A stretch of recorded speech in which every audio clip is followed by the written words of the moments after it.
Oh my days, winning in Europe is not for everybody, and Liverpool have just gone ahead and gone through to the knockout stages. My phone is on the last legs, it is on the final percentages, so I'm gonna have to be quick, and I don't know how, when so much happened in such a game. Griezmann got sent off, Liverpool bottled a lead, all this and more, and even though I'm happy with the win, you've still got to be concerned about the fact we did bottle literally a 2-0 lead. Two amazing goals, by the way. Mo Salah doing what he does best, skipping about 4 players and just and then Milner getting the touch.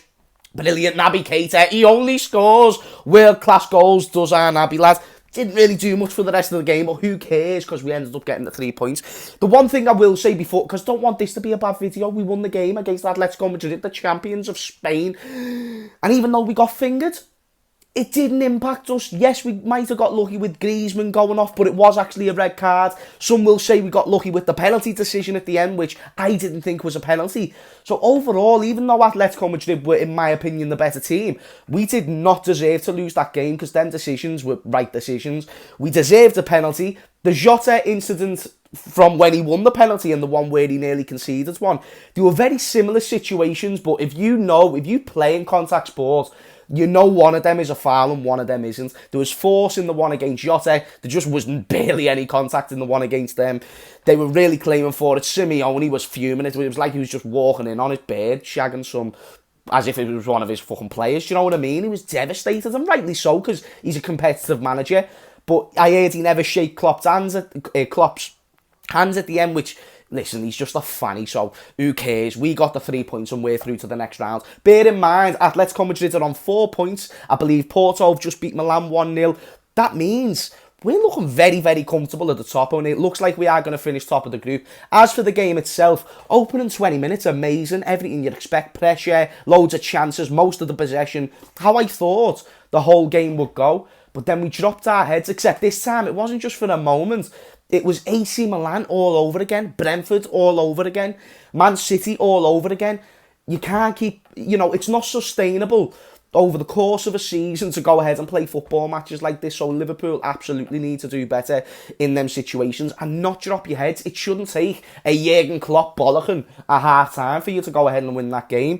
Thankfully, in the second half, when they got the red card, everything changed, because it looked like the momentum just shifted significantly, and then Liverpool were able to take advantage. We never really had any massive chances either, so we was kind of lucky to get the penalty, but it was actually a penalty, so you can't blame our team for a poor decision that Hamaso made. So I'm just going to say that for free. In terms of individuals, who do you give the man of the match to? Because I think it's out of 2 contenders, Alisson and Mo Salah. I think them two are the only ones that can chat to each other today.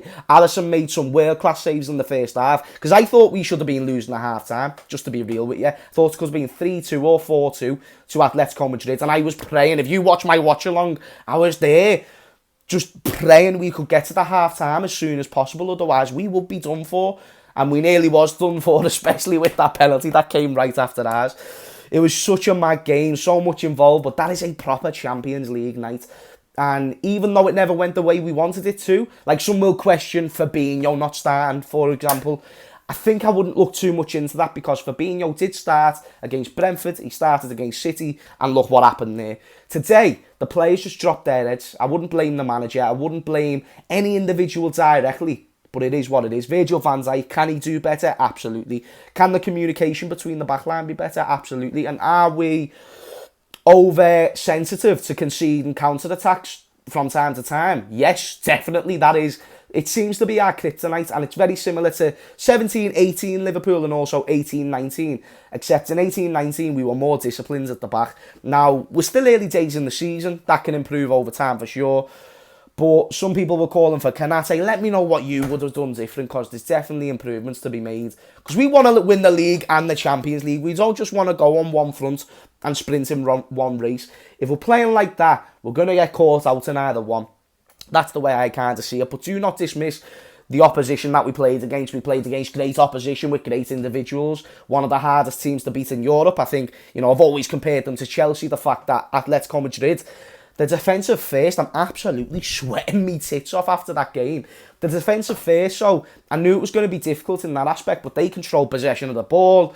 They were controlling aspects of the game. I was just really impressed with Atletico Madrid and disappointed in Liverpool. Salah saves us again. Gets that penalty, calm as you fucking like. Sent Oblak the complete wrong way. There was just, there shouldn't have been any doubt. I did doubt him for a moment, just because it was Jan Oblak, but I should have realised he was coming up against Mo fucking Salah. Oxlade came on, thought he'd done a job. Otherwise, besides Salah and Alisson, I don't think anyone covered themselves in glory. I think Robbo had an alright game, but defensively was suspect. Trent, I thought going forward, Trent was like, that was his biggest downfall today. I think there was a moment in the first half where he really saved us. Second half, he was all over the gaff, so now I weren't too impressed with Trent. Midfield, Henderson was shite for me today, to be honest. Love Hendo Nino, but you've got to call him out on the poor performances. And Fabinho came on and we just looked a little bit more compact, so I suppose he did make a big impact indeed. Milner done solid, got a yellow card. There's 3 guarantees in life. You're born, you get taxes, and you die. Well, actually 4 guarantees, and James Milner gets a yellow card every single game. But do I care? No, I don't, because we got the win. We're through in the Champions League. There's nothing to be upset about. There's much more to learn mistakes from a game when you win, because you don't have to suffer the consequences. Hopefully Liverpool learn from their mistakes in this fixture, because we absolutely have to. I'm trying to make sure I've covered all bases. I thought for them, Carrasco was amazing. Griezmann was like the Griezmann of old. I think he scored 1 goal all season to this point, and he gets 2 against Liverpool. You know he would have got a hat-trick if he stayed on the pitch. So we are lucky in that aspect, but he did do a fucking super kick to Firmino in the face, so it's understandable why he went off the pitch. But again, we got the 3 points, man. That's all that matters. Let me know your man of the match was. Let me know your thoughts on the game. Is there room for improvement? Yes, but did we get away with it? Fucking 2 like we did. Come on, you Reds. Smash a like only if you enjoyed. Subscribe to James Redmond TV, and I will see you all in a bit. Peace out.